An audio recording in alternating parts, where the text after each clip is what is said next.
18h, il est 18h, vous êtes sur CNews, merci d'être avec nous. Je suis déconcentré parce que vous parlez pendant... C'est la pub, Samia Maktouf. Vous êtes resté avec nous et merci beaucoup, Samia Maktouf, avocate. Nous ont rejoint sur ce plateau Marion Pariset, spécialiste en politique publique. Bonsoir, merci d'être avec nous. Et Shannon Seban, conseillère municipale Renaissance de la ville de Rosny-sous-Bois, dans le 93. Merci beaucoup d'être avec nous. Alexandre Chauveau, journaliste chez Europe 1, est toujours avec nous. On commence nos débats tout de suite, mais d'abord, le journal rappelle les titres avec Vincent Farandez. À la une, la France face à une sécheresse historique, en témoignent ces images de la Garonne à Toulouse, plutôt ce qu'il en reste. Le gouvernement réagit et ouvre une cellule de crise chargée de réunir les informations. Cette cellule s'est réunie en fin de matinée, mais pas de décision prise pour le moment, alors que 93 des 96 départements français font l'objet de restrictions d'eau. Un procès est requis contre 6 hommes et une femme dans le cadre des attentats de Trèbes et de Carcassonne en 2018. L'assaillant, Radouane Lagdim, avait tué 4 personnes, dont le lieutenant-colonel Arnaud Beltrame, avant d'être abattu. L'enquête a conclu qu'il avait bénéficié d'une aide logistique et intellectuelle dans la préparation de ces attaques. Et puis enfin, la Première Ligue fait sa rentrée ce soir sur Canal+. Rendez-vous à 21h pour le déplacement des Gunners d'Arsenal chez le voisin Crystal Palace. Demain, Liverpool se déplace à Fulham. L'affiche de cette première journée, c'est West Ham qui accueille Manchester City dimanche en fin d'après-midi. Et le tout, bien évidemment, sur les antennes de Canal. Et nous sommes également avec Robert Ménard, maire de Béziers. Bonsoir Robert Ménard, merci d'être avec nous. L'occasion pour nous de vous faire commenter la décision du tribunal administratif de suspendre l'expulsion de l'imam Hassan Iqiyoussen. Pourtant, cette expulsion promise par Gérald Darmanin, ministre de l'Intérieur, sur les bancs de l'Assemblée nationale et pas plus tard qu'hier sur ce plateau. Quelle est votre réaction à cette décision du tribunal administratif, Robert Ménard? Je suppose, comme tout le monde, je suis sidéré. Sidéré, parce que qu'est-ce qu'il faut de plus avec ce type qui tient des propos homophobes, il déteste les femmes, et il est antisémite, et il y a un tribunal qui lui trouve en fait des excuses et qui nous explique, ah non, je cite, parce qu'il faut, ça vaut son pesant de cacahuètes, il faut respecter son droit à mener une vie privée et familiale normale, mais je me contrefous de sa vie privée et familiale normale. Ce type, il n'a rien à faire chez nous, juste rien à faire chez nous. Si on ne met pas dehors quelqu'un comme ça, mais qui on mettra dehors? Qui on mettra dehors? Vous savez, on le voit, il y a chaque fois entre la justice administrative et la justice civile, il y a des avocats qui savent utiliser l'un l'autre pour faire traîner à dessein un certain nombre de décisions. Moi, je le vois. Vous savez, je dirige un CADA, un centre d'accueil pour les demandeurs d'asile. Un certain nombre de gens sont déboutés du droit d'asile. Et puis, de recours en recours, les années passent, ils finissent par avoir des enfants, se marier et tout, et ils ne sont plus jamais sortis de France. Et là, j'ai l'impression qu'on vit exactement la même chose. D'un côté, c'est une espèce de camouflet pour tous ceux qui pensent que ce monsieur-là n'a rien à faire en France, pardon de le dire, une sorte d'encouragement pour tous ses amis. Robert Ménard, Samia Maktouf nous disait tout à l'heure, qui est sur le plateau avec nous, avocate, nous disait tout à l'heure qu'on a fait les choses à l'envers. C'est-à-dire qu'avant d'expulser, cela fait depuis 2004 qu'on connaît cet imam, depuis plusieurs années qu'on connaît ses propos, notamment tenus sur les réseaux sociaux et en plus en direction d'une certaine jeunesse. Et Samia Maktouf nous disait... On aurait dû judiciariser ces propos. Nous aurions dû attaquer en justice, peut-être avec un article 40, avec la saisie du procureur de la République. Finalement, on arrive trop tard et cette décision du tribunal administratif, malheureusement, nous disait Samia Maktouf, on pouvait s'y attendre. Est-ce que vous êtes d'accord avec ça, Robert Ménard ? Honnêtement, j'en sais strictement rien. Je vais vous dire, j'en sais strictement rien. Je ne suis pas avocat, je ne suis pas un spécialiste du droit. Donc, je ne sais pas, peut-être que cet avocate a raison, je ne le contredirai sûrement pas. Mais le problème, il n'est pas là. Le problème, il est qu'aujourd'hui, ça fait depuis des jours et des jours qu'on ne parle que de ce bonhomme, dont on multiplie les déclarations donc, qui sont hallucinantes, et en même temps, aujourd'hui, on se voit prendre une espèce de camouflet, un revers pour le gouvernement, mais pas seulement pour M. Darmanin, pour tous ceux qui sont attachés à ce que ce pays, on ne puisse pas dire et faire n'importe quoi. Qu'on ne puisse pas dire et faire n'importe quoi. Enfin, attendez, c'est hallucinant. Je suis halluciné. Et puis surtout, je vois, vous avez vu les réactions, tout un tas de ces mosquées qui avaient pris position pour lui, de ces imams qui en faisaient une espèce de martyr de la liberté d'expression. Si on le mettait dehors, ils doivent jubiler alors qu'il est. Ils doivent jubiler. Écoutez, qu'est-ce qu'il y a? Comment on va lutter contre cette islamisation rampante d'un certain nombre de secteurs de la communauté musulmane? Et en plus, je trouve que c'est terrible, parce que c'était l'occasion de dire on ne confond jamais les musulmans, les gens qui pratiquent un islam comme moi je pratique le catholicisme, d'un islam modéré, et ceux qui sont le dévoiement de ça, qui sont le contraire de ça, qui font que les gens vont finir par se dire si c'est ça l'islam, on n'en veut pas de l'islam. Moi, c'est ça qui me fait peur. Je suis dans une ville où la communauté musulmane, elle est très importante.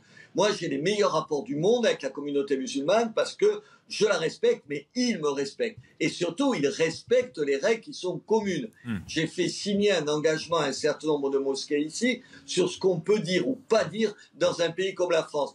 Mais attendez, pourquoi je m'emmerde à faire tout ça quand la justice vient donner raison à un type qui prouve qu'on peut dire exactement le contraire, qu'on peut rêver d'un islam le plus rétrograde qui soit, l'affirmer, aller le dire de mosquée en mosquée ou c'est les réseaux sociaux, et que personne ici n'en tire un certain nombre de conséquences. J'ai vu que M. Darmanin allait faire appel, il a raison, je l'encourage, je l'applaudis, mais enfin, quel échec, quelle reculade. Saisie du Conseil d'État par Gérald Darmanin. Robert Ménard, vous restez bien entendu avec nous, je m'adresse à nos invités qui sont sur le plateau. Shannon Seban, est-ce que c'est un camouflet pour Gérald Darmanin, et est-ce qu'au-delà de l'aspect politique des choses, c'est un coup très dur porté à la lutte contre l'islamisme radical en France? Ce qu'il faut rappeler, c'est que Gérald Darmanin a fait appel devant le Conseil d'État de cette décision, en tout cas de suspension, telle qu'elle a été présentée. Et la question aujourd'hui qui se pose devant nous, c'est comment lutter aujourd'hui contre une immigration qui est clandestine et qui contrevient aux principes de notre République. Aujourd'hui, en l'espèce, cette question-là de l'imam Iqwisen, elle pose problème, parce que cet imam a tenu pendant des années, sur le sol français, des propos ouvertement racistes, antisémites, xénophobes et, en tout cas, homophobes et contraires aux principes de liberté et d'égalité entre les femmes et les hommes. Et ça, nous ne pouvons pas tolérer sur le sol français. Et la position qui est celle de Gérald Darmanin et qui est celle de notre majorité, c'est de dire qu'entre la position de l'extrême droite, qui est celle de vouloir expulser toute personne de nationalité étrangère, et la position de l'extrême gauche, qui est celle de vouloir apparemment tolérer l'islamisme radical et l'islamisme qui contribue au terrorisme sur notre sol français, eh bien, il existe une troisième voie. Et cette voie, c'est de dire qu'il n'est pas question d'accepter sur le sol français toute personne qui contrevient aux principes et aux valeurs de notre République. Mais est-ce que cette décision du tribunal administratif aujourd'hui est un coup de frein porté à cette lutte légitime, assumée par le ministre de l'Intérieur, qui fait l'unanimité dans la population française? 91% des Français, d'après notre sondage réalisé par l'Institut CSA, sont pour expulser les imams étrangers qui tiennent des discours anti-républicains. On a vu ce sondage ces derniers jours. Est-ce que c'est un coup très dur porté par le tribunal administratif dans cette lutte? Écoutez, je ne suis pas avocate, je n'ai aucune légitimité à pouvoir aujourd'hui commenter une décision qui a été prise par la justice française et en l'occurrence par le tribunal administratif. Nous verrons en tout cas ce qu'il advient de l'appel qui a été fait devant le Conseil d'État par Gérald Darmanin, mais en tout cas il est vrai que nous ne lâcherons rien et c'est la position qui a été celle de Gérald Darmanin que de dire que notre ligne elle est claire. Une ligne rouge, lutter contre l'immigration clandestine. Et d'ailleurs, et je me permets de le rappeler, aujourd'hui, la question qui se pose avec l'imam Iqwisen, elle permet aussi de recentrer le débat sur la politique d'immigration, d'asile et d'intégration que nous souhaitons porter en France. Et d'ailleurs, Gérald Darmanin l'a rappelé, il proposera dès la rentrée, et notamment au mois d'octobre, un débat avec les parlementaires, soit de la majorité ou non, à l'Assemblée nationale et au Sénat pour pouvoir se mettre d'accord sur ce que nous souhaitons porter dans le cadre du projet de loi immigration qui a été demandé par notre Première ministre. Marion Parizet, même question. Est-ce que c'est un coup d'arrêt, un coup de frein dans cette lutte contre l'islamisme radical que porte aujourd'hui le tribunal administratif? En tout cas, ça envoie un très mauvais signal, ou en tout cas un très mauvais signal pour la population française, pour tous ceux. Et on parle quand même d'un sondage à 90% des Français qui sont favorables à cette décision. Toute sensibilité politique confondue. Toute sensibilité politique confondue. Et ce qui est d'autant plus étonnant, c'est que cette décision du tribunal administratif arrive après une décision de la CEDH qui, elle, a refusé, en tout cas a rejeté le recours qui avait été porté devant elle et qui portait exactement sur le même fondement qui est le respect de la vie privée et de la vie familiale. Or, traditionnellement et généralement, la CEDH est quand même souvent très dure dans ses jugements. Sur un peu plus de 1000 arrêts, on a 766 arrêts de violation qui sont considérés de violation. 194 arrêts de non-violation. Donc on a déjà une CEDH qui d'habitude est très dure. Aujourd'hui, elle donne le droit, elle donne raison au final à la décision qui est celle de Gérald Darmanin et qu'il assume en tant que ministre. Et aujourd'hui, c'est le tribunal administratif français qui revient sur cette question-là. Je pense que pour beaucoup de personnes, c'est incompréhensible. Samia Maktouf. Oui, alors, pardon, je vais répondre sur un certain nombre de questions. Premièrement, aux questions posées par M. Ménard. Oui, cet imam n'a à l'évidence pas sa place au sein de notre République et c'est certainement pas le respect du droit à la liberté d'expression qui a été consacré par le magistrat administratif. Pour ce qui est de la CEDH, elle n'a pas autorisé, mais elle a refusé de prononcer des mesures provisoires en application de l'article 39. Je ne rentrerai pas dans les détails. Mais elle n'a pas autorisé, elle a refusé de mesures provisoires. Ce qui est clair, c'est que tout le monde disait la CEDH va casser, et la CEDH a refusé. Dans un cas précédent, elle a accédé à la demande. En revanche, là, que se passe-t-il? C'est ce que j'ai dit et je Donc le là, répète. on n'a même pas le bouc émissaire de l'Europe, en tout cas pour certains. Là, c'est le droit français, on le répète. Nous n'avons pas un dossier solide, je suis désolée de le dire. Le dossier n'était pas suffisamment mais comme le dit Robert Ménard, et on peut avoir des débats avec Robert Ménard, mais là, on se contrefiche quelque part de sa vie privée à ce monsieur. Non, mais bien sûr qu'on s'en contrefiche. Mais c'est le droit. Bien sûr qu'il faut... on s'en fout de sa vie privée, du respect de sa vie familiale, lorsqu'il s'agit d'un trouble qui pourrait être apporté à notre vie. Parce que vous savez, les pseudo-attentats, comme il les qualifie, il y a eu 130 morts récemment et on attaque le procès de Nice où il y a eu beaucoup de morts également et plus de 2000 parties civiles également. Donc on s'en fiche bien entendu de sa vie privée, sauf que l'état de droit, on ne s'en fiche pas. Aujourd'hui, c'est cet imam-là qui tient le bout judiciaire. C'est lui qui a saisi la CEDH, c'est lui qui a saisi le tribunal administratif.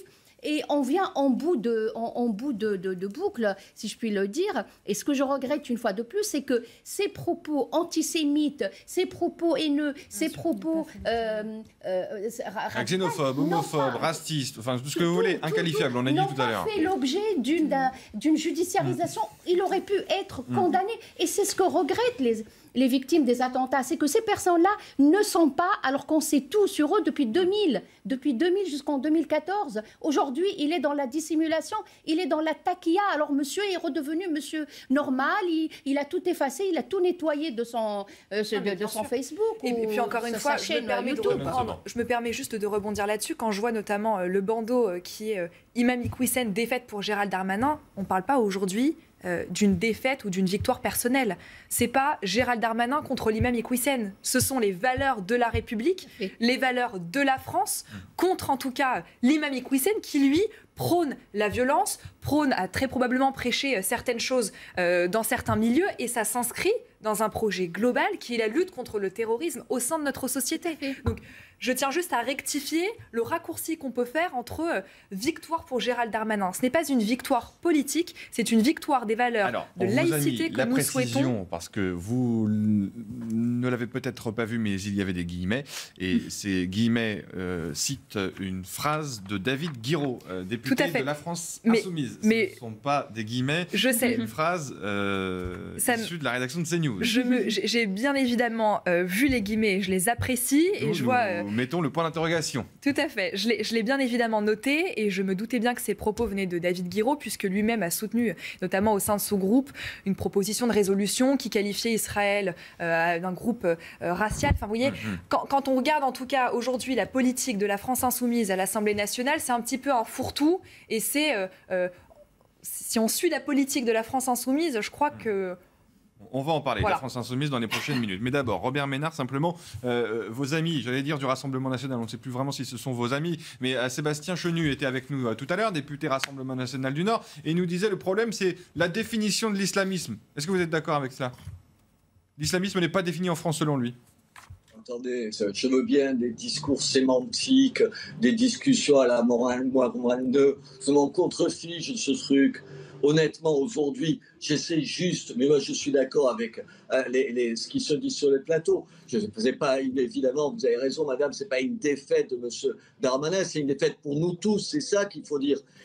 Mais vous dénoncez ce raccourci, vous avez raison, mais en même temps, tout à l'heure, je vous entends faire un raccourci pire en disant, d'un côté, on a l'extrême droite. Moi, je ne suis pas d'accord avec Marine Le Pen sur plein de choses, tout le monde le sait, mais raconter de Marine Le Pen, elle rêve de mettre tous les étrangers dehors, c'est pas vrai, arrêtez avec de dire ça. Moi, j'ai pas envie qu'on dise que c'est une défaite de M. Darmanin, alors, et ayez la gentillesse de ne pas dire un truc qui est une absurdité de l'autre côté. Personne n'a envie de ça. En revanche, vous avez raison de souligner que là, vous pourriez être un peu plus sévère sur la France insoumise. Vous l'avez été très bien. La France insoumise qui est toujours du côté des ennemis de la France, toujours du côté systématique. Et ne dites pas, ne renvoyez pas à l'extrême droite, l'extrême gauche, c'est pas vrai. Sur ce terrain, sur d'autres terrains, vous pouvez dire qu'ils ont complètement tort, l'extrême droite et Marine Le Pen. Je suis d'accord avec vous, souvent, alors c'est pas le problème, mais pas sur celui-là. Là, c'est une défaite pour nous tous. Je pense qu'on est d'accord là-dessus. C'est une défaite pour nous tous. Moi, ce qui m'inquiète, j'ai passé ma vie à prôner l'état de droit. J'étais pendant 23 ans le patron de Reporters sans frontières et dans le monde entier, je défendais l'état de droit. Et là, qu'est-ce que je constate, maître? Vous avez raison, je ne dis pas le contraire de ce que vous dites. Ce qui m'inquiète, c'est quand l'état de droit se retourne contre nous. Vous voyez ce que je veux dire? Quand l'état de droit ou une pratique de l'état de droit se retourne contre ce pourquoi il est construit, c'est-à-dire construit le respect, en l'occurrence des femmes, en l'occurrence des homosexuels, en l'occurrence des juifs. Quand l'état de droit, ça devient une protection pour les ennemis des femmes, des juifs, des homosexuels. C'est sur ça que je m'interroge. J'ai pas de réponse. Je ne dis pas qu'il faut balayer l'état de droit. Je ne le pense évidemment pas. Mais je me dis, qu'est-ce qui se passe? Qu'est-ce qu'il y a dans la tête d'un certain nombre de nos juristes? Parce que je crois qu'il y a ça. Je crois que, vous savez, tout à l'heure, madame, vous disiez il faut lutter contre l'immigration clandestine. Vous avez raison. Les gens, c'est des clandestins. Mais rappelez-vous en termes de langage, vous allez dire, je suis contradictoire, tout à l'heure je disais ne parlons pas trop de mots. Vous vous rappelez, on ne parlait pas de clandestins, jamais. On parlait de sans-papiers. Ce n'est pas tout à fait la même chose.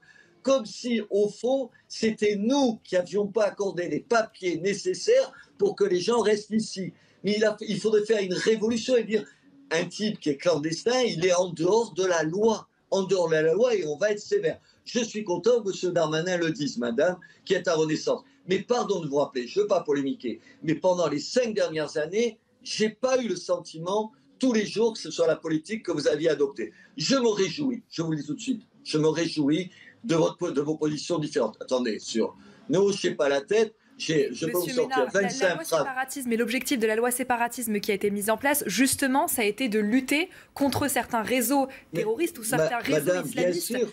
Mais madame, pendant combien d'années vous avez fait le contraire? J'ai des déclarations là de M. Darmanin. Et pendant combien d'années, M. Ménard, votre parti a-t-il une position pas du tout nuancée sur certains sujets, avec une position, et vous devez le rappeler, votre parti, si vous voulez qu'on remonte à des années auparavant, je peux dire également, votre parti, le Rassemblement national, a parfois tenu effectivement des propos très durs et très, très blessant parfois pour certaines communautés de notre pays et à l'égard en tout cas de tout étranger. Donc moi ce que je vous dis c'est qu'il existe une troisième voie entre celle de l'extrême gauche, de l'extrême droite qui est la proposition que nous souhaitons porter et qui est celle de dire que les étrangers sont bienvenus sur notre sol à partir du moment où ils respectent les principes de notre République. Mais là vous dites la même chose finalement, Robert. Non, deux choses. Votre parti, je n'ai jamais été au Rassemblement national, alors vous vous adressez au Rassemblement national, madame. Essayons d'être juste un peu sérieux dans une discussion. Écoutez, moi je vais vous prendre, mais moi je ne demande pas la révolution, je demande que vous fassiez ce que vous n'avez jamais fait, c'est appliquer la loi. Je vais vous donner un exemple. Tout à l'heure je faisais allusion. Je suis, comme maire de Béziers, le président, vous savez, d'un centre de demandeurs d'asile. Comme partout ailleurs, il y a 60% de gens qui sont déboutés du droit d'asile. Ce n'est pas moi. C'est l'État qui les déboute. À juste raison, ils n'ont aucune raison d'être considérés comme des demandeurs d'asile. Je cite le chiffre de l'Élysée. C'est 60%. Normalement, la loi dit qu'on les ramène à la frontière et qu'ils sortent de ce pays où ils n'ont plus de place. Dans seulement, c'est l'Élysée, c'est pas mon chiffre, je crois qu'il est encore moins inférieur, mais prenons l'Élysée. C'est le ministère de l'Intérieur, pour être précis, Robert Ménard. Oui. Non, mais c'est parce que je l'ai lu. Non, c'est l'Élysée. Je l'ai lu dans un communiqué de l'Élysée. Pardon. Ça doit venir du ministère de l'Intérieur, mais je cite l'Élysée parce que c'est un communiqué de l'Élysée. D'accord. L'Élysée dit il y en a 15% qui sont reconduits à la frontière. Ça veut dire, madame, qu'il y en a 85% qui ne le sont pas. Moi, je ne suis pas d'extrême droite, madame. Je demande juste qu'on applique la loi. Pardon de vous le dire, que vous avez fait preuve, j'espère que ce n'est plus le cas, pendant des années et des années, depuis que M. Macron a gagné, Monsieur Ménard, vous parlez du passé, moi je vous parle du futur. Et ça sera tout l'objet du projet de loi immigration que nous souhaiterons porter dans les prochains mois. Mais moi, quand je suis capable, quand mes amis font une connerie, je le dis, madame. Alors j'aimerais de temps en temps d'entendre de vous... On peut en témoigner, Robert Ménard. On peut en témoigner. Non, mais le problème de la classe politique, et cette dame que je ne connais pas, que je prends au sérieux... Non, vous n'avez pas fait ce que vous deviez faire pendant des années. Robert Ménard, le débat sur l'immigration promis par Gérald Darmanin, est-ce que ça va dans le bon sens? Est-ce que vous aimeriez peut-être y participer parce que Gérald Darmanin veut l'ouvrir non pas seulement aux parlementaires, mais à tous les partis politiques, à la société civile, aux acteurs du quotidien? Est-ce que vous aimeriez aller faire des propositions dans ce débat? Mais bien sûr que c'est une bonne idée. Mais vous savez, moi je parle avec M. Darmanin. Qu'est-ce que vous croyez? Je veux dire, je suis le maire d'une ville de 80 000 habitants, j'apprécie plutôt l'homme, je trouve que son dernière interview dans le Figaro, elle était très bonne. Moi, je sais, madame, applaudir même les gens qui sont pas de mon avis. Vous, ça vous écorche la bouche de dire que quelqu'un qui n'a pas vos opinions a raison. Pardon, sur un certain nombre de ces terrains, le diagnostic, moi je ne suis pas un fan de Marine Le Pen, mais sur la question de l'immigration, c'est Marine Le Pen qui a fait souvent le meilleur diagnostic. Pas la meilleure réponse au diagnostic, mais qui disait les choses que vous ne disiez jamais. On se plaint, un autre exemple, on se plaint du regroupement familial. Mais madame, qui c'est qui l'a élargi, le regroupement familial ? Qui l'a élargi? C'est vous, enfin pas vous personnellement, évidemment, c'est pas vous. Vos députés dans la dernière mandature. Le regroupement familial, il concernait les parents ou les parents ou les grands-parents. Maintenant, il concerne les frères et les sœurs. On sait que c'est un problème parce que quand il y a une trop forte immigration, vous le savez, M. Darmanin le dit maintenant, on n'arrive pas, en gros, à bien accueillir les gens, à les insérer, ça produit les problèmes qu'on a. Mon Dieu, vous avez dit le contraire pendant des années. Je me permets de vous interrompre parce que vous êtes parti dans une tirade, mais je vais faire un tour par le plateau. Vous restez bien entendu avec nous. D'abord, parce que vous avez dit plein de choses. Je voudrais quand même interroger Maître Maktouf sur le droit. Là, Robert Ménard dit une parole de bon sens. Le droit, parfois, joue contre nous, finalement, dans le cas d'espèce qui nous concerne sur Hassan Iquioussen.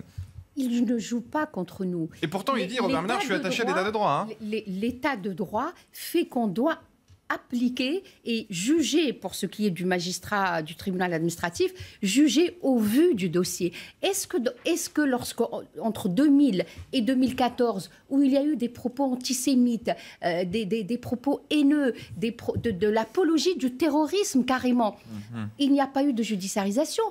Si cet imam radicalisé, parce que pour moi, il est en train de faire de la dissimulation pour rester. Si cet imam-là avait été poursuivi pénalement et sanctionné, on aurait eu un dossier beaucoup plus lourd et on aurait pu s'en débarrasser. Je le rappelais tout à l'heure, l'imam de Marseille, il a bien été en 2018 renvoyé. Peut-être n'avait-il pas d'enfant ? Parce que il a eu des propos antisémites, il a eu des propos... Vous savez, les radicalisés, ils ont tous les mêmes propos, ils sortent tous de la même école. Ce qui interpelle Marion Parizet sur cette affaire, en l'occurrence, c'est la justification du tribunal administratif sur la vie privée. Oui, ça peut-être que l'imam de Marseille n'avait pas de vie privée, j'en sais rien, mais... On peut en douter, étant donné les valeurs généralement qui mettent la famille quand même au cœur. Non, par contre, là où ça pose question, en effet, c'est les priorités. Les priorités qui sont données dans le cadre des décisions. Alors là, il y avait une décision, certes, peut-être que le dossier n'était pas assez étoffé. Et en effet, je pense que sur le point qui pose question réellement, c'est pourquoi n'y a-t-il pas eu de poursuite avant cette date. Et ça, c'est ce qui montre aussi toutes les défaillances du système judiciaire bien en amont de cette décision finale qui, du coup... La justice n'est pas saisie. Voilà, la justice, mais justement, on n'est même pas allé jusque-là. On n'a pas été saisi par le ministère de l'Intérieur. Exactement, on n'est pas été jusque-là. jusque-là, alors qu'on aurait pu avoir des éléments supplémentaires, on aurait pu avoir quelque chose de solide. Et on parlait des termes, et malheureusement, heureusement, le système judiciaire, le système législatif français, il s'appuie sur des définitions précises de ce qu'on condamne et ce qu'on ne condamne pas. Or là, on a quand même un certain nombre de propos qui sont définis clairement et qui pouvaient être condamnés.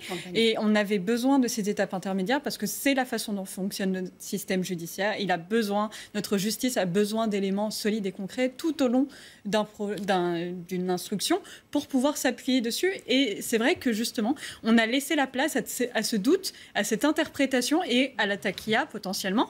On ne peut pas le définir, mais c'est justement là toute la stratégie de cet islam, de ce totalitarisme islamique, qui est un islam politique et qui est bien compliqué pour notre système judiciaire et à aborder, puisque nous ne sommes pas en mesure et nous ne savons pas prendre en compte, nous ne savons pas le prouver qu'il y a ce phénomène de taquilla. De dissimulation. Un mot de politique avant de s'interrompre quelques secondes, Alexandre Chauveau, avec vous. Cette réaction, j'aimerais qu'on voit de David Guiraud, le député de la France Insoumise du Nord, qui avait déjà manifesté sa désapprobation à la suite de l'annonce de cette expulsion de cet imam.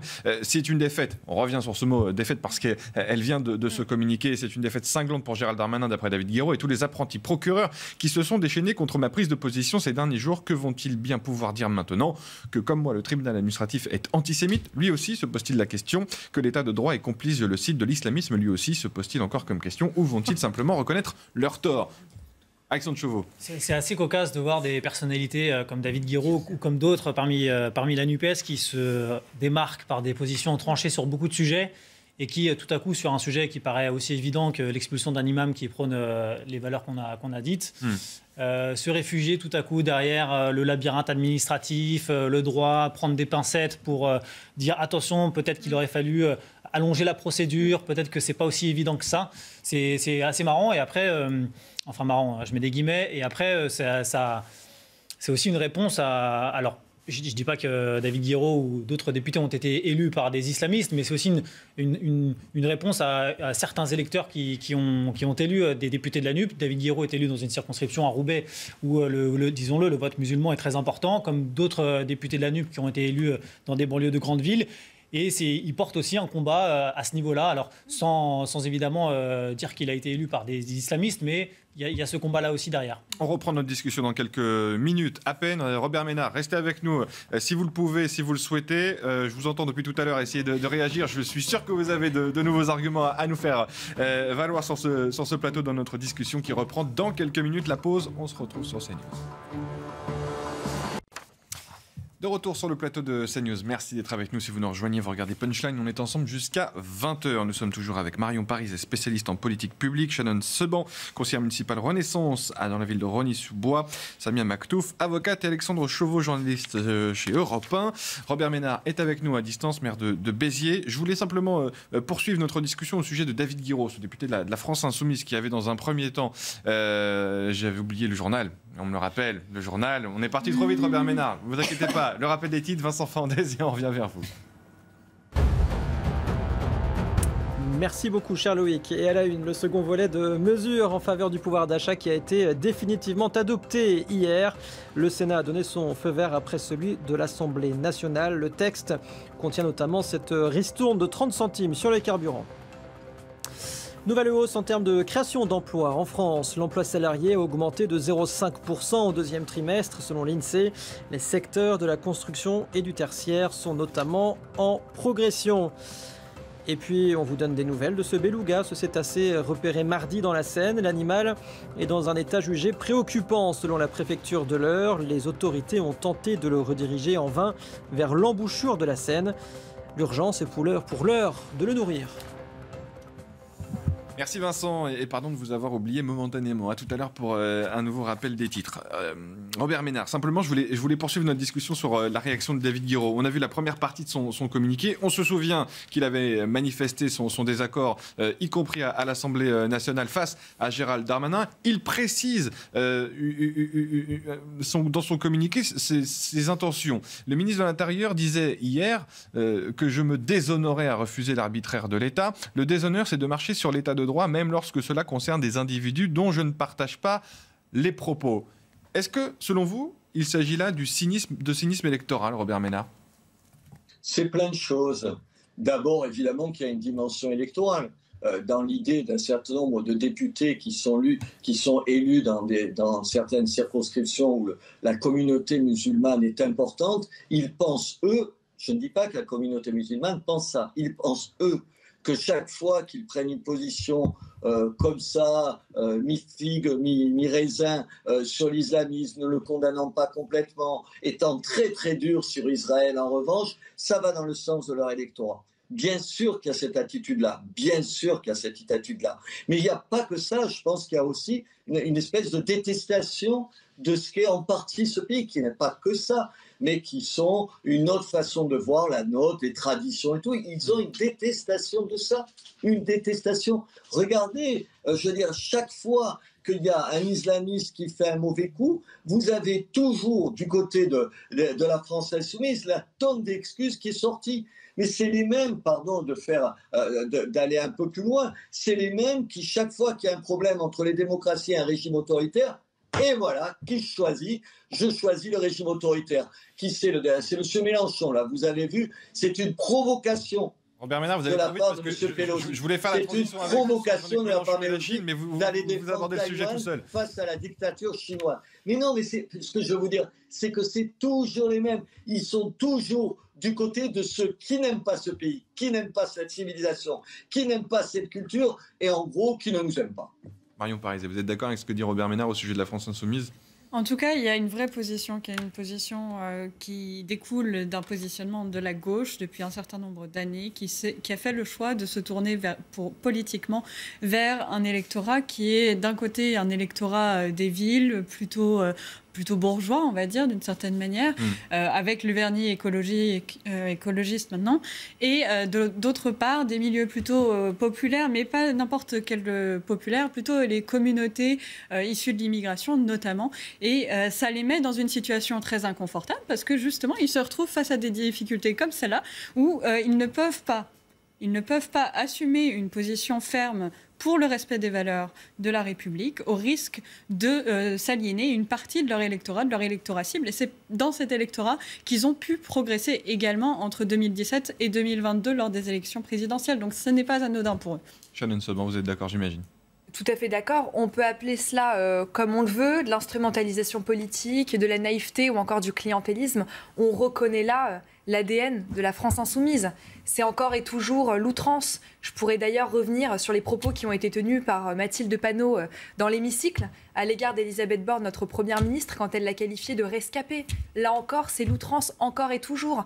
On a l'impression aujourd'hui que la France insoumise, quand elle débarque dans l'hémicycle, c'est systématiquement pour chercher le scandale et le buzz politique. C'est un petit peu le show constant et permanent. Et on le voit avec des positions telles que celle-ci. J'ose espérer que David Guiraud pourra présenter ses excuses, parce que quand on se permet, en tout cas en tant que responsable politique, en tant que député... Ça n'a pas l'air d'être son intention. Mais quand on est député de la nation, quand on est un élu de la nation, on ne peut pas tenir de tels propos. Et je trouve cela tout à fait scandaleux et même indigne pour les électeurs de la France insoumise de pouvoir défendre une position telle que celle-ci. Donc bien évidemment que je la condamne ouvertement. Alexandre Chevaux. On peut aussi penser, si on se place du côté de David Guiraud, que Gérald Darmanin aurait pu empêcher tout cela s'il avait mieux ficelé la procédure qu'il a entamée.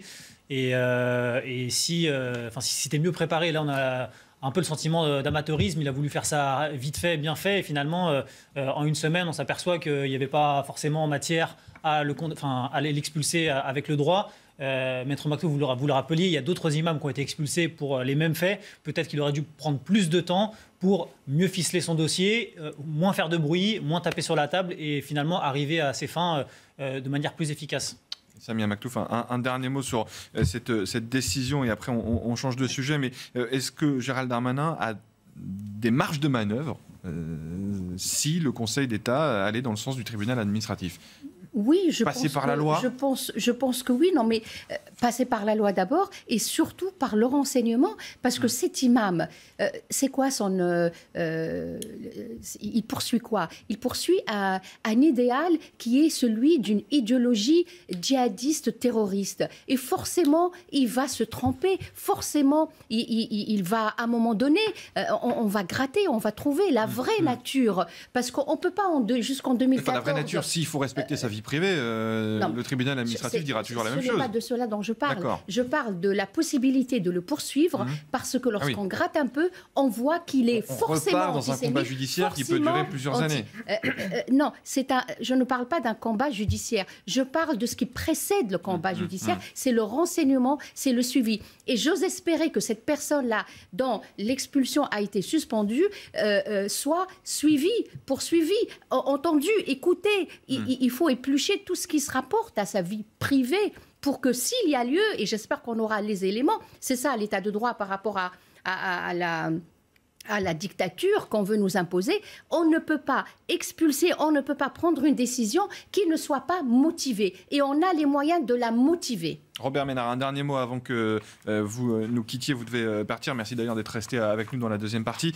Si le Conseil d'État d'aventure venait à confirmer la décision du tribunal administratif, que peut faire Gérald Darmanin? Est-ce qu'il faut renforcer par exemple la loi qui vise à conforter les principes républicains, la loi séparatisme?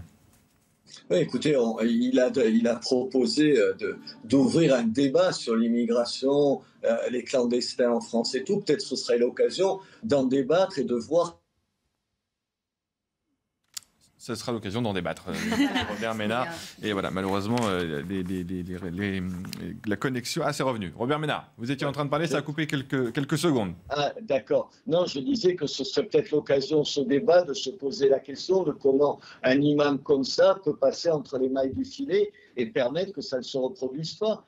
Voilà ce que je voudrais dire. Mais je voudrais dire un dernier mot. Le gouvernement prône partout, vous savez, une nouvelle façon de faire de la politique, un nouveau dialogue et tout. Je voudrais parler à la dame de Renaissance, là, qui est sur votre plateau. Vous savez, moi, j'ai aucun problème, mais alors aucun problème, à dire qu'entre M. Darmanin et M. David Guiraud, je n'hésite pas un instant, je suis du côté de M. Darmanin. On pourrait, sur les questions d'immigration, se retrouver enfin tous d'accord pour dire qu'il y a un certain nombre de choses qu'on pourrait faire en commun. Et les gens avec qui, vous et moi, on est le moins d'accord, c'est quand même la France insoumise, qui a une espèce de mélange de communautarisme et de bobos. Vous savez, de bobos qui n'iraient jamais vivre dans les quartiers en question, mais qui ne vivent pas dans les quartiers en question, mais flattent les pires des quartiers en question pour peut-être, je ne vais pas faire de la psychanalyse à 3 balles, mais sauver leur bonne conscience. Voilà, peut-être que la nouvelle méthode, ce serait, à l'occasion de ce débat sur l'immigration, arrêter, comme vous l'avez fait tout à l'heure, les anathèmes sur les uns et les autres. Il y a plein de gens de bonne volonté. Essayons d'avancer, faire en sorte qu'on n'ait plus ce débat-là qu'on a aujourd'hui. Merci Robert Ménard. Monsieur Ménard. Merci Robert Ménard d'avoir été avec nous ce soir sur CNews et dans Punchline. Merci beaucoup et vous allez peut-être pouvoir nous écouter dans notre prochain débat parce que vous l'avez abordé tout à l'heure, Jean-Luc Mélenchon et cette position controversée, y compris au sein de la NUPES au sujet de la Chine, le droit international qui selon Jean-Luc Mélenchon défend le concept d'une seule Chine et la France du général de Gaulle également. C'est une position très controversée, certains alliés de Jean-Luc Mélenchon ne sont pas d'accord. On va voir certaines réactions, mais d'abord retour sur les faits avec Alexis Vallée. C'est une mise en perspective de Jean-Luc Mélenchon et de son rapport au dictateur à travers la planète. C'est ce que disait tout à l'heure quelque part Robert Ménard. Alexis Vallée. Une provocation. C'est le terme employé par Jean-Luc Mélenchon pour qualifier le déplacement de l'élue américaine Nancy Pelosi à Taïwan. Taïwan est un sujet tendu depuis la libération de la Chine. Mais pour les Français depuis 1965 et le général de Gaulle, il n'y a qu'une seule Chine. Taïwan est une composante à part entière de la Chine. Une position remarquée et saluée par l'ambassade de Chine en France. Merci Jean-Luc Mélenchon pour son soutien constant à la politique d'une seule Chine. Quand on pense aux relations entre Jean-Luc Mélenchon et des autocrates, il y a d'abord cette image de mars 2013 où il se recueille pour la disparition d'Hugo Chavez, le président du Venezuela. Ce qu'est Chavez ne meurt jamais. Et c'est sans doute sa contribution majeure à la lutte socialiste de notre siècle. 3 ans plus tard, le 20 novembre 2016, il célèbre la mémoire du dirigeant cubain Fidel Castro qui venait de mourir. Nationalisation, subvention à la consommation, obsession de la réforme constitutionnelle ou dénonciation du capitalisme néolibéral, autant d'idées venues d'Amérique latine dont le candidat à la présidentielle faisait la promotion dans son programme en 2022. Avant la Chine, c'est la Russie de Vladimir Poutine que défendait Jean-Luc Mélenchon. Mais dans le contexte de la guerre en Ukraine, il a reconnu tout au plus une erreur d'appréciation. De Moscou à Pékin, en passant par le Venezuela, où Fidel Castro, Jean-Luc Mélenchon, effectivement, a tendance à soutenir les autocrates, mais ça ne passe pas cette fois-ci en ce qui concerne l'agression chinoise sur Taïwan. Regardez ces réactions. Yannick Jadot, l'ancien candidat à l'élection présidentielle Europe Écologie Les Verts, qui condamne cette prise de position par Jean-Luc Mélenchon. Le nationalisme chinois est un outil de propagande pour justifier la barbarie.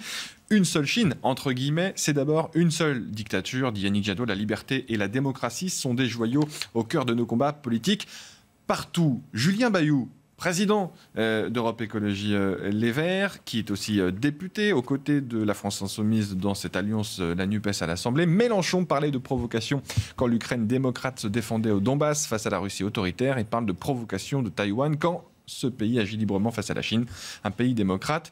C'est forcément une provocation pour une dictature. Alexandre Chauveau, ça craque la NUPES sur la question chinoise. Oui, alors Yannick Jadot s'était déjà écarté depuis un petit moment. Ça fait en réalité sa défaite à l'élection présidentielle au premier tour qu'on l'avait moins vu, qu'il avait pris ses distances avec la NUP. Julien Bayou, c'est une partie importante de la NUP, mais effectivement, il prend ses distances.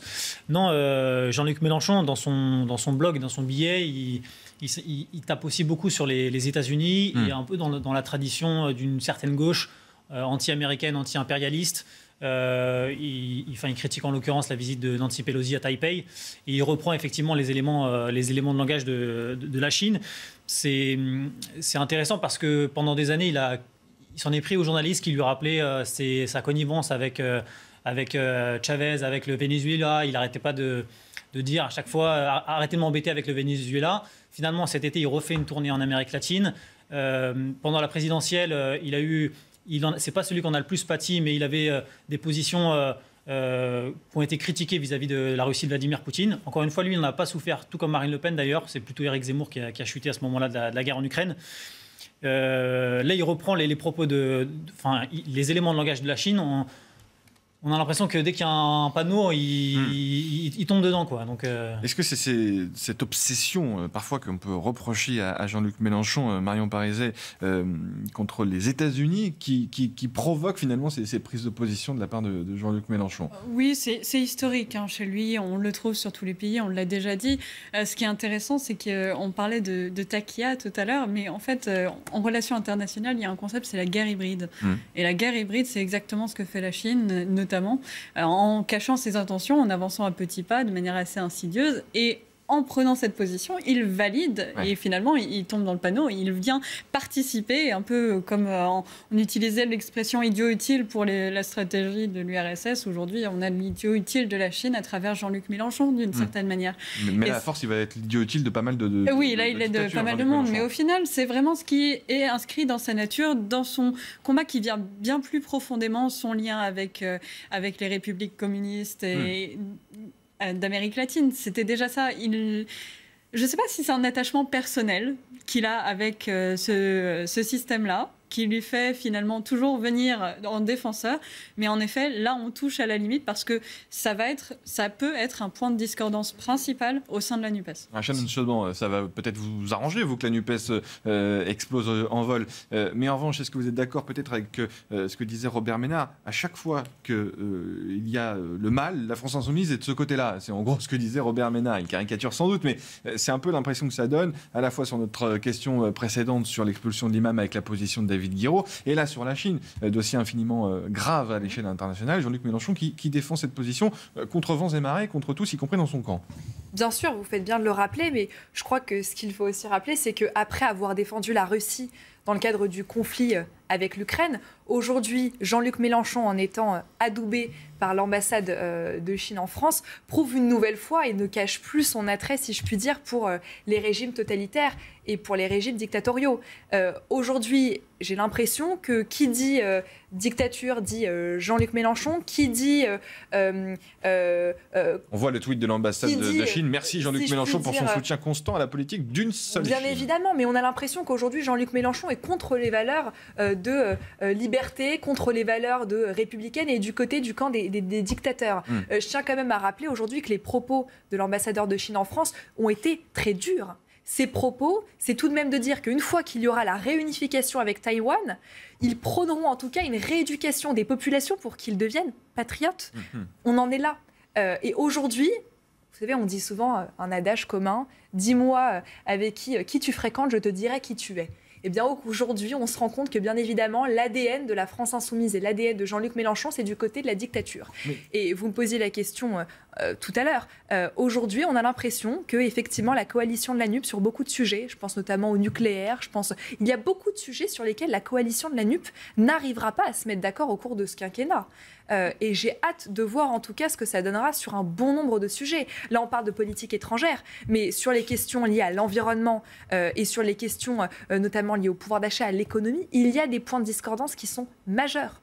Ils avaient assumé dès le départ, d'ailleurs au moment de la création de la NUPES, que la politique étrangère n'étant pas, quand il y avait la question de devenir Premier ministre, dans les compétences et dans les prérogatives du Premier ministre, ils s'autorisaient d'avoir des dissensions. Fort, je crois, mais ça, c'était avant le résultat des législatives, c'était avant que maintenant le jeu s'enclenche. Et donc aujourd'hui, ça ne veut pas dire qu'ils tiendront cette même ligne sur la durée. La NUPES va craquer, Alexandre Chauveau, c'est inéluctable.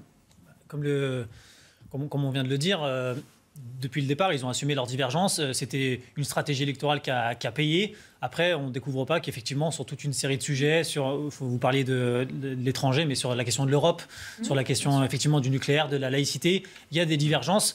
Après, c'est assez sain aussi démocratiquement que chacun, au sein de cette coalition de gauche, exprime ses positions. On l'a vu d'ailleurs sur la question du pouvoir d'achat. Par exemple, les socialistes sont abstenus alors que la France insoumise a voté contre, par exemple. Est-ce qu'on cultive l'ambiguïté, Alexandre Chauveau, dans la partie France insoumise de cette NUPES? On l'a vu avec David Guiraud sur l'expulsion d'Hassane Iquissen. Il se réfugie derrière l'état de droit bien avant dans son communiqué de dire « je ne partage pas les propos ». Et là, Jean-Luc Mélenchon prend l'histoire à témoin, la position du général de Gaulle, en disant finalement « c'est pas moi qui le dis, c'est le droit international, c'est De Gaulle », sans finalement jamais réellement prendre position. Sur la radicalité assumée, je pense que ça a été conforté par le score de Jean-Luc Mélenchon à la présidentielle, c'est 23%. Et je lisais ou j'écoutais Clémence Guettet hier qui disait que... Député de la France Insoumise. Député de la France Insoumise qui avait le sentiment que c'était le message envoyé par leurs électeurs que de bloquer quand il fallait bloquer, d'envoyer un message d'opposition ferme quand il fallait le faire. Et eux, ils n'ont pas du tout l'impression de faire du blocage, du blocage pour du blocage. Ils ont le sentiment qu'ils ont été élus et mis à ces postes-là justement pour faire obstruction et pour porter le message de leurs électeurs dans l'hémicycle. On va entendre Manuel Bompard, qui a succédé à Jean-Luc Mélenchon dans les Bouches-du-Rhône. C'est lui qui est devenu député des Bouches-du-Rhône de la France insoumise. Il défend, bien entendu, Jean-Luc Mélenchon sur cette position prise dans ce conflit qui oppose Taïwan et la Chine. Écoutez Manuel Bompard, c'était chez nos confrères d'RTL. Le droit international aujourd'hui défend le concept qu'on appelle une seule Chine, c'est le terme qu'on utilise généralement. Et donc quand il y a un conflit territorial de cette nature, ça doit se régler au sein du pays en question. Et je crois que les États-Unis n'ont rien à faire en allant jeter de l'huile sur le feu comme ça, qui se traduit nécessairement par une réponse auquel on est en train d'assister aujourd'hui. Et je crois qu'il y a suffisamment de désordre aujourd'hui à l'échelle internationale pour pas en rajouter. Est-ce qu'on peut être démocrate à géométrie variable, Marion Paré? Je trouve que c'est vraiment en contradiction avec leur tentative de défense des valeurs, du respect, des communautés. On est vraiment... C'est-à-dire que ce qui s'applique en France ne devrait pas s'appliquer ailleurs. Et on est dans une espèce de relativisme qui est quand même assez dérangeant. Et pour le coup, je ne suis pas certain que les 23% qui ont voté pour Jean-Luc Mélenchon à la présidentielle au premier tour aient voté pour cette partie-là de Jean-Luc Mélenchon qui sait très bien, lors des présidentielles, lisser son message et au contraire adopter une attitude qui est capable de rassembler au maximum dans un premier temps. Mais on le verrait mal se positionner de la même manière sur Israël et Palestine, par exemple. Dans une manière très différente. On a vu en tout cas ce qu'en pensait la NUPES à l'Assemblée nationale, Shannon Seban. Mais ce tweet de l'ambassade de Chine en France, je crois que pour Jean-Luc Mélenchon, c'est une consécration. C'est un petit peu la cerise sur le gâteau. Vous voyez, cette image-là de dictateur, on a l'impression que c'est un petit peu le but ultime aujourd'hui pour Jean-Luc Mélenchon. Comme si c'était une figure, vous voyez, d'héros salvateur. Il ne se rend pas compte, en tout cas, d'aujourd'hui, ce que ça peut représenter, d'avoir le soutien, en tout cas, de la Chine. quand on voit la position qu'elle souhaite tenir par rapport à Taïwan. À son âge, pas sûr qu'il veuille commencer une carrière de dictateur, pour paraphraser une célèbre phrase. Très sincèrement, très dommageable. Et quand on voit en tout cas les réactions, comme vous le rappelez, au sein de la coalition de la NUP, c'est quand même assez symptomatique des divergences qui peuvent aujourd'hui avoir lieu au sein de cette coalition et qui dureront probablement au sein des prochaines années. Allez, pour finir, Alexandre Chauveau. Simplement, si on fait un parallèle entre Jean-Luc Mélenchon et Marine Le Pen, qui se sont présentés tous les 2-3 fois à la présidentielle. Vous avez fâché Robert Ménard. Comment ? Vous avez fâché Robert Ménard. Ils se sont présentés tous les 2-3 fois à la présidentielle. Autant Marine Le Pen a construit depuis 10 ans sa stratégie d'accéder au pouvoir, avec une très grosse étape qui a été franchie cette année avec l'accès de 89 députés à l'Assemblée nationale, en balayant tout ce qui l'arrière-boutique, comme on dit. Autant Jean-Luc Mélenchon, lui, il assume toujours ses positions radicales sur un certain nombre de sujets et il édulcore pas du tout ses positions sur l'international. On le voit encore avec ses positions sur la Chine. Au contraire, et de quoi embarrasser certains alliés de la France insoumise à l'Assemblée nationale. On l'a vu notamment avec les écolos. Merci Samia Maktouf d'avoir été avec nous pour nous donner votre éclairage d'avocate sur l'affaire Hassan Iqiyoussen. Merci beaucoup d'être venu sur le plateau de Punchline. Alexandre Chauveau, on vous écoute bien sûr sur Europe 1. Merci à Marion Pariset et Shannon Seban d'avoir été avec nous ce soir. Tout de suite, vous retrouvez nos deux habitués et les thèmes vont certainement les faire réagir. Julien Drey et Alexandre Devecchio, c'est tout de suite dans la dernière partie de Punchline. On marque une pause, on se retrouve dans quelques minutes.